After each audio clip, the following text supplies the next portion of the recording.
Hola a todos, les saluda la profe Lilian Rolón, siguiendo con la unidad 2 del papel que desempeña la administración en la sociedad. Hoy analizaremos responsabilidad social y ética administrativa. Sabemos que como profesionales, tanto contadores, administradores, estamos expuestas ante la sociedad. Toda una sociedad está pendiente de lo que hacemos, de cómo actuamos y si somos empresa, ¿qué hacemos para compensar a la sociedad o a los clientes? Para entender mejor, ¿qué es la responsabilidad social? Tener responsabilidad social se puede decir de muchas maneras, pero es más allá de conseguir utilidades. Cuando una empresa es con fines de lucro, sabemos que su intención es de obtener ganancia, obtener utilidad, pero en compensación, ¿qué está haciendo por la sociedad que le posibilita conseguir esas utilidades? A eso refiere lo que es la responsabilidad social. Existen muchas definiciones, pero va más allá de conseguir utilidades la responsabilidad social. Sería alguna actividad discrecional que busca bienestar de la sociedad, mejorar las condiciones sociales y ambientales del entorno donde está situado una empresa. Y tenemos la definición que la responsabilidad social es la intención de un negocio más allá de sus obligaciones legales y económicas para hacer las cosas correctas y beneficiar a la sociedad. Un ejemplo claro de una empresa uruguateña es, por ejemplo, colocar algunos bancos por la plaza, algunos basureros por los barrios para que se pueda tirar las basuras por lo menos, ¿verdad? Ofrecer algún beneficio en compensación de lo que le está generando toda la sociedad, todo el entorno a su empresa. Entonces va mucho más allá de lo que es para la empresa pagar sus obligaciones económicas, ya sea impuestos y otras cosas. Es ofrecer una compensación y muchas veces a la larga sirve otra vez como una utilidad a la empresa, ya que queda bien ante la sociedad. Para entender mejor lo que es la responsabilidad social, analizaremos dos conceptos similares: la obligación social y la sensibilidad. Atiendan y presten atención. Entonces tenemos lo que es la responsabilidad social, la obligación social y la sensibilidad social. Para que se pueda diferenciar, analizaremos estos conceptos similares. ¿En qué consiste la obligación social? Es el compromiso de nuestra empresa con acciones sociales, pero que le obligan ciertas leyes económicas, ya sea de un país, para que la empresa pueda cumplir. Un ejemplo sería el pago de salario mínimo, el cumplimiento del horario laboral de 8 horas. Esos son obligaciones que las leyes le obligan a una empresa. La sensibilidad social, sin embargo, son acciones que realiza una empresa a respuesta de ciertas necesidades populares. Un ejemplo sería, nosotros en Curuguatí contamos con una escuela especial. Sabemos que existe escasez de recursos y hay muchas necesidades. Por ejemplo, los niños de la escuela no cuentan con un parque de diversión y se ve que hay necesidad popular de eso. Entonces, ¿qué hace? La empresa se siente sensible y ayuda con eso. Eso es sensibilidad social.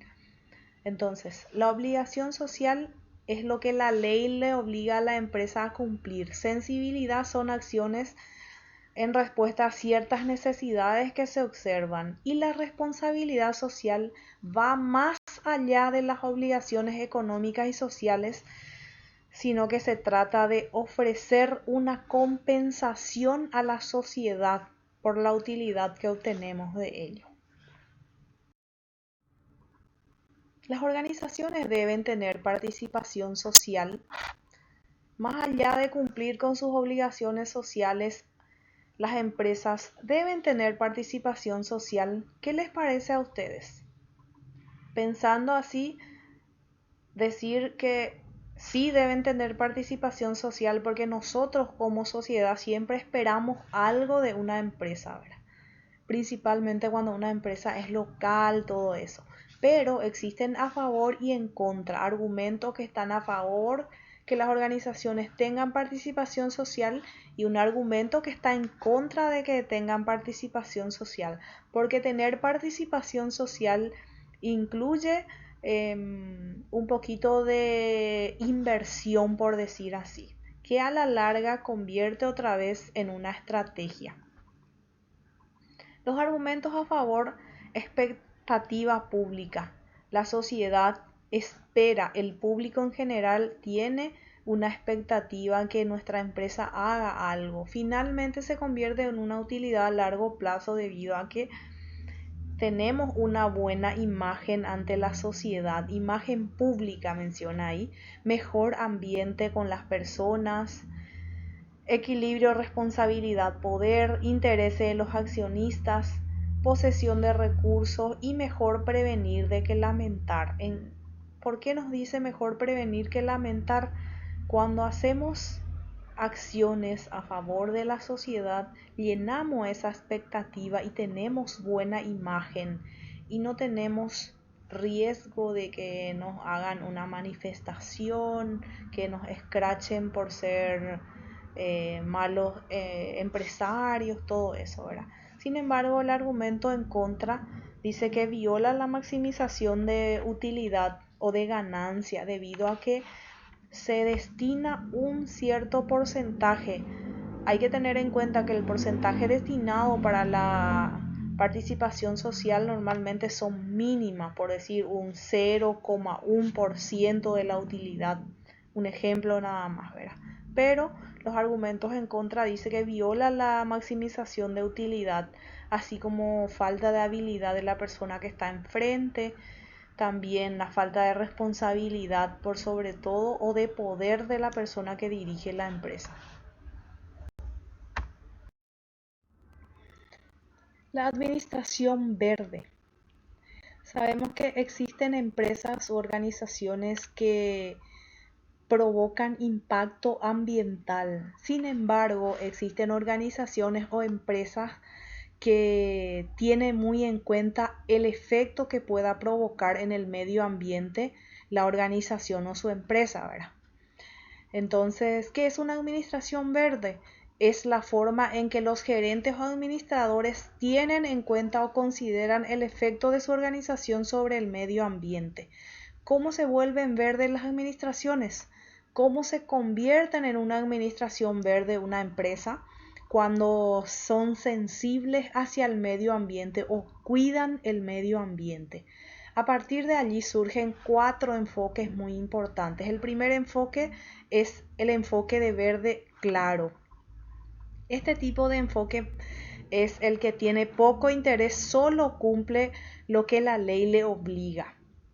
Luego está el enfoque de mercado. Este enfoque, sin embargo, solamente se preocupa por las preferencias ambientales de sus clientes.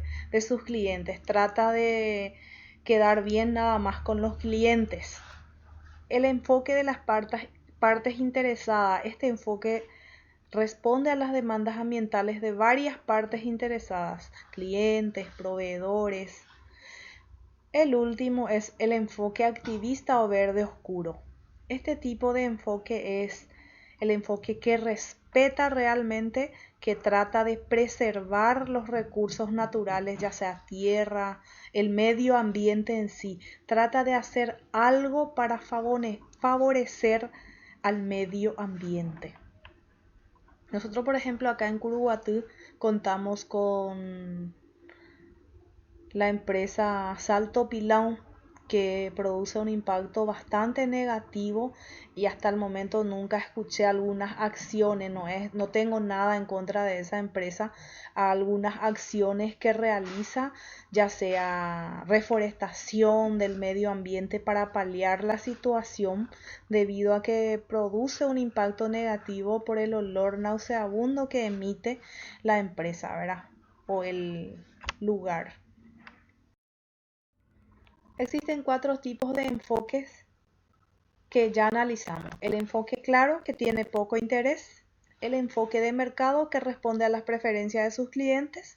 El enfoque de las partes interesadas, que responde a varias partes, clientes, proveedores. Y activista o verde oscuro es el que realmente se interesa, se preocupa por la naturaleza en sí.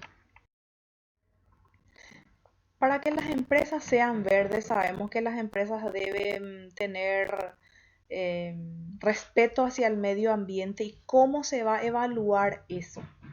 Existe una organización que certifica a nivel internacional, que son los ISOs.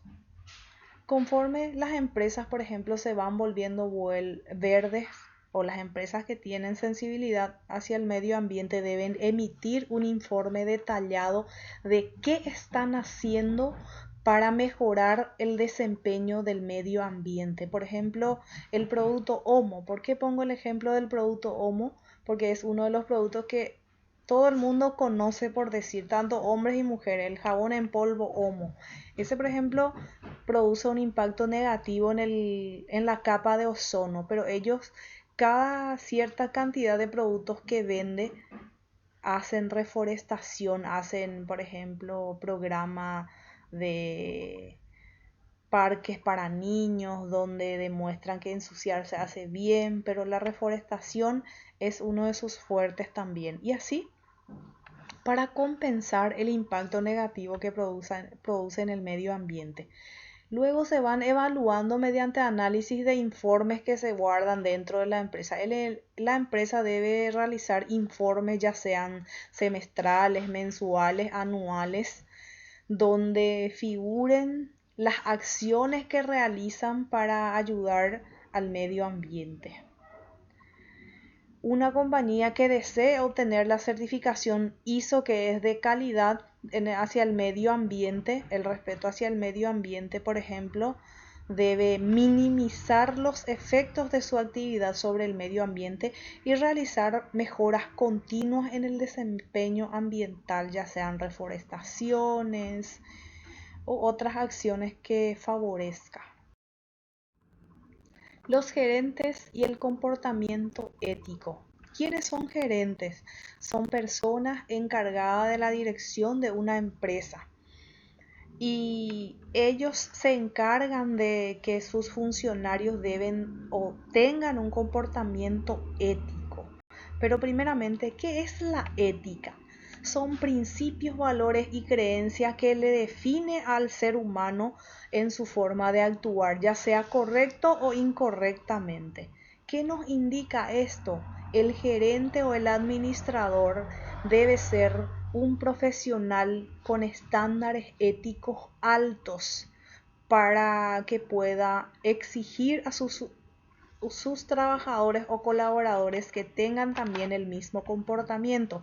Yo como docente no puedo pedirle a ustedes participación, responsabilidad si es que los días jueves, por ejemplo, ni me reporto en el grupo. Debo ser ejemplo primeramente. Y en las empresas es así mismo. Los gerentes deben ser ejemplo de comportamientos éticos, ya sea de responsabilidad, para que puedan exigir a los demás. Porque yo como gerente no puedo decirles no roben y que todo el mundo se dé cuenta que yo estoy robando, por ejemplo. Dentro de una empresa existen factores que determinan el comportamiento ético e inmoral, la etapa del desarrollo moral, los principios de prevención y convención. ¿De qué trata esto?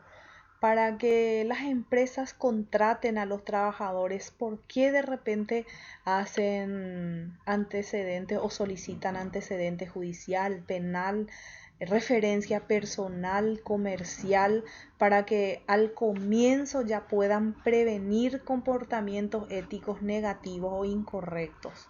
Luego se encuentran las características individuales, son valores y responsabilidades que traen consigo cada persona. Variables estructurales. El diseño estructural puede influir en los empleados en su comportamiento ético. La estructura o el diseño que aplica la empresa va a influir en el comportamiento de las personas. Cultura de la empresa. La fortaleza de la cultura influye en el comportamiento ético.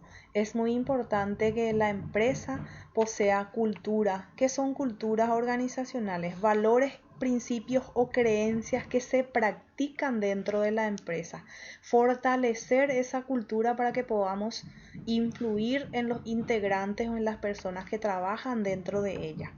Luego, la intensidad del problema, la magnitud del daño o la probabilidad de dañar a otras personas. Hay que analizar a quién vamos a estar dañando con nuestro comportamiento dentro de una empresa, ya sea dentro de la sociedad, dentro de nuestra casa mismo, ¿verdad? Si actuamos mal, sabemos que nuestros padres van a quedar muy constrangidos con nosotros o molestos por la actitud negativa que nosotros tengamos.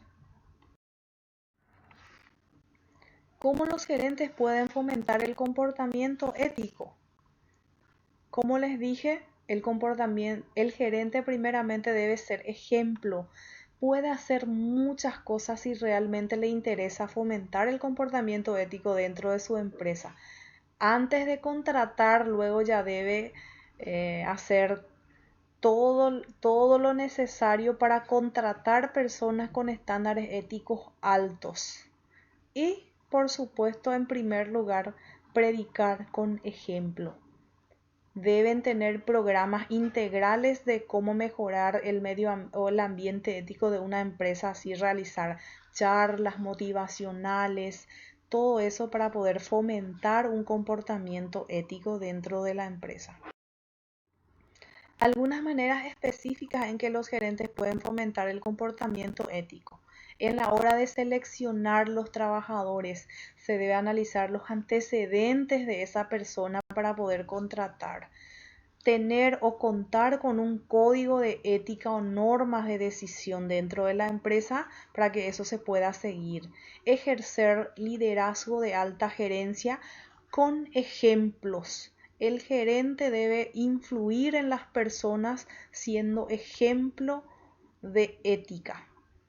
Objetivo de trabajo y evaluación o evolución de desempeños constantes. Hay que ir controlando cómo actúa, cómo se desempeña dentro de la empresa el funcionario. Capacitación de ética, ya sean charlas, como dije, auditorías sociales interdependientes, contratar personas extrañas a la organización para que puedan venir a auditar, a verificar el comportamiento de los funcionarios.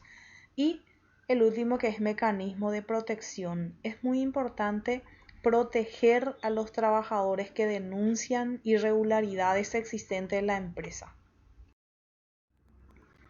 ¿Cómo manejar los errores de ética e irresponsabilidad social? Primeramente, el jefe, el gerente o el administrador debe ejercer un liderazgo ético con estándares de calidad. Siempre debe proteger a los trabajadores que denuncian, ya sea robo, todo tipo de irregularidades o problemas de éticas existentes en una organización. Porque si yo le digo, fulano me contó, entonces nadie va a querer contar si sucede algo errado en mi empresa. ¿Cómo vamos a ser líderes éticos? ¿Cómo vamos a ser gerentes y administradores o contadores éticos? Debemos ser modelo de buen ejemplo, ya sea de honestidad, de ética. Siempre debemos decir la verdad, por más de que a veces una verdad duela, pero va a ser por poco tiempo que un engaño, por ejemplo. No debemos esconder o manipular informaciones si somos verdaderos líderes éticos. Siempre debemos compartir valores personales positivos y resaltar los valores importantes para una organización. Hay que también siempre utilizar reconocimiento a esas personas que son responsables y que poseen valores positivos dentro de una empresa. Algo fundamental que está en el segundo ítem es siempre diga la verdad. Siempre debemos decir la verdad. La mentira a veces lleva a un catástrofe dentro de una organización, dentro de una empresa, ¿verdad? Ética personal. Respondamos a la pregunta que nos plantea el título de esta entrada. ¿Qué es la ética? A veces escuchamos, mi ética profesional o mi ética personal no me permite.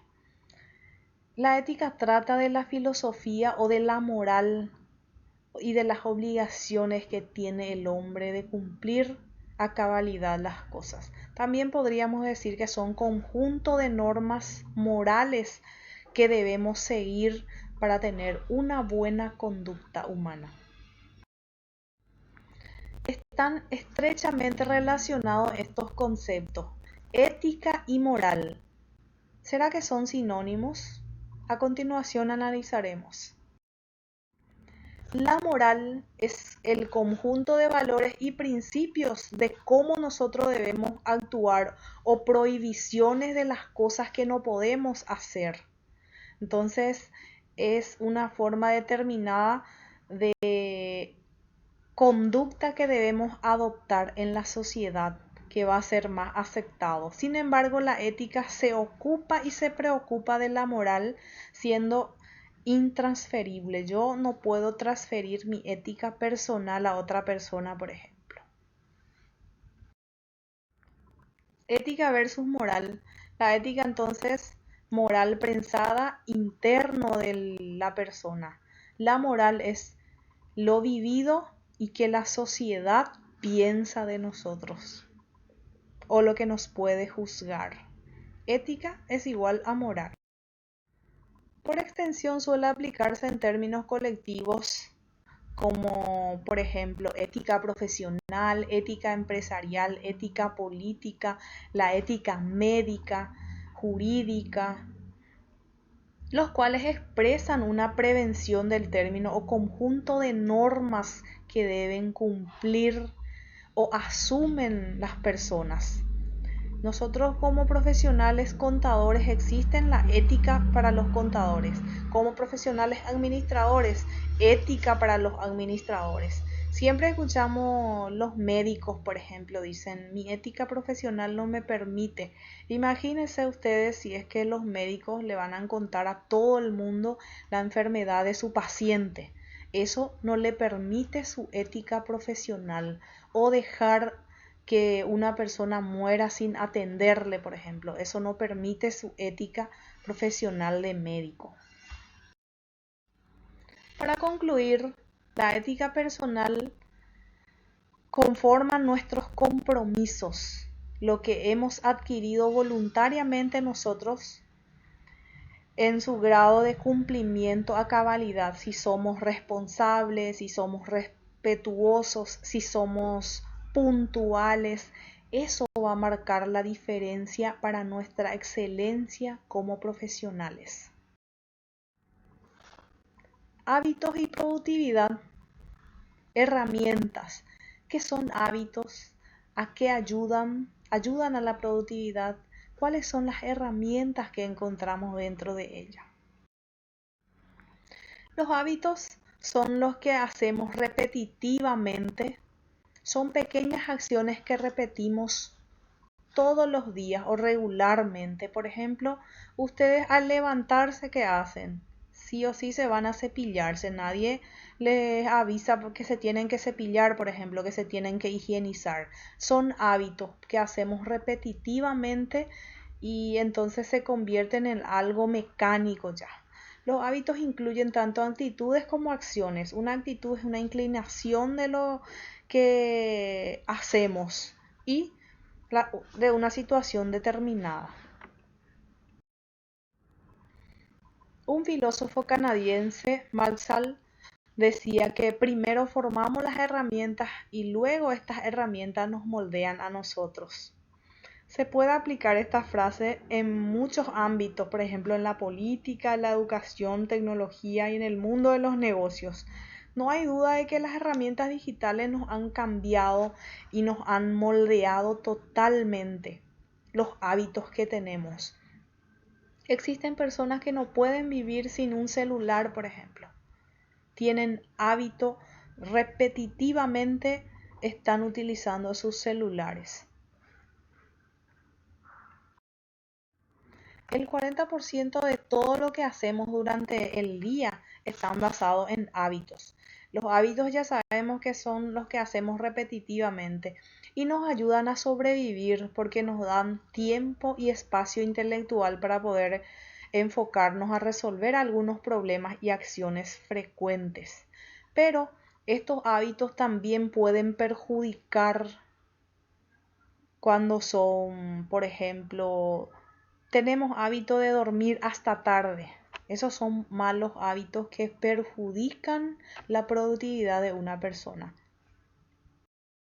Si el hábito es algo que se hace repetitivamente y que está asociado con nuestro estilo de vida, en cambio, este hábito puede generar grandes resultados dentro de una empresa. Si nos ponemos hábitos positivos, practicamos dentro de la empresa, eso puede generar resultados positivos también. Los hábitos y la productividad.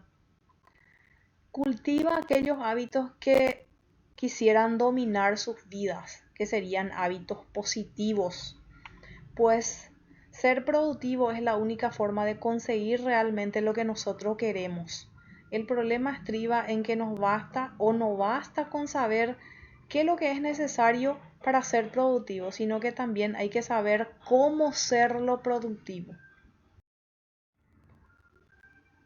Ningún método es efectivo si es que no cultivamos hábitos y eliminamos algunos.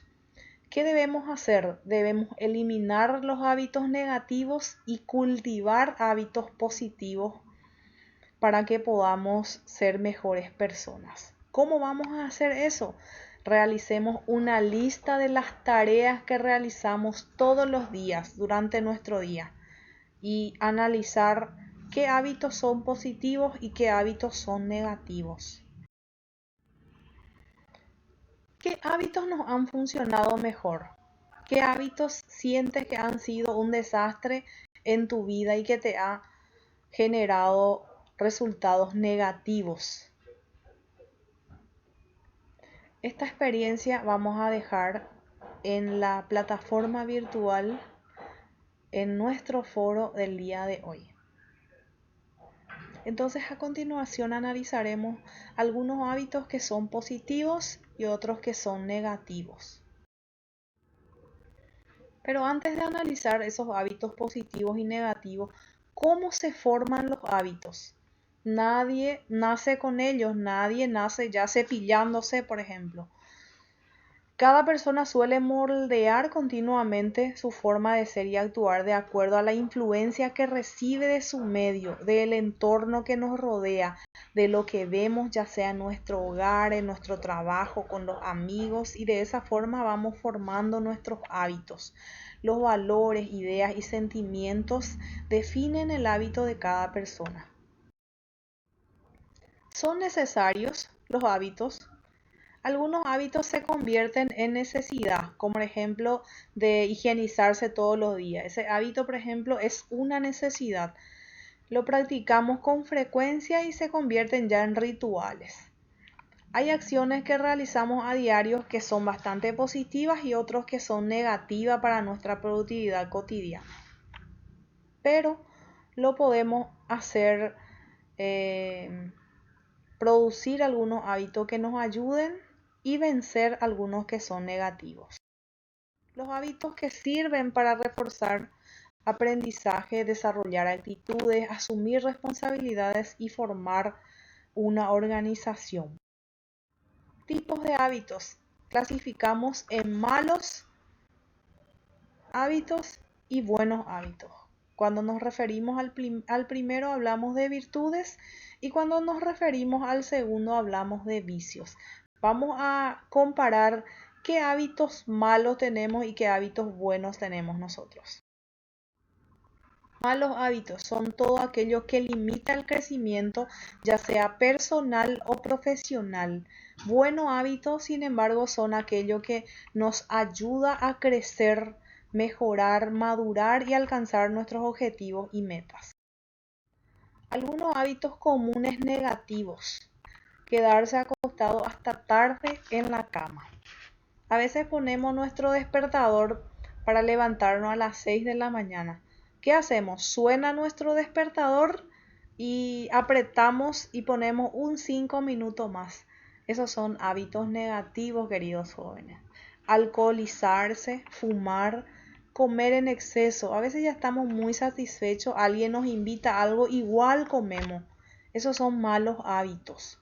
Ser negativo la mayor parte del tiempo, querer vencer siempre, porque en algún momento debemos perder, porque cuando nosotros perdemos, alguien está ganando. Ser demasiado crítico también es un hábito negativo. Enojarse, hacer las cosas a última hora, no dejen para mañana lo que puedan hacer hoy.